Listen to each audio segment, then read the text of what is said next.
आपली जी बॉडी आहे ही एक बासुरी आहे आणि निश्चितच. प्राण म्हणजे भगवंत आहे त्याच्यात. निश्चितच निश्चितच जी अगदी अशी वाजवतोय तोच वाजवतोय, तोच कर्म करून घेतोय. बरोबर आहे. 7 सुरांमध्ये आपल्याला जन्मापासून ते मरणापर्यंत. तोच नाही तो. आणि जेव्हा त्याचं कार्य झालं या बासुरीचं, बासरी वाजवणं बंद झालं की संपलं.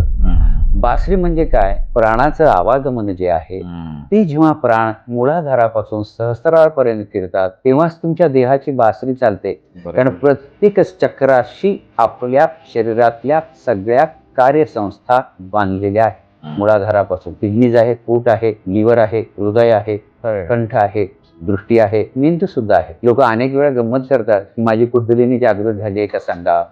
जन्मल्यापासून ती जागृत असते म्हणून तुम्हाला जगता येतं. वेगळ्या पद्धतीने तुमची चक्र जागृत करायची काही गरज नाही. श्वासाबरोबर ती जागृत होतात. थोडासा जास्त ताण झाला तर ऊर्जा जास्त निर्माण होते.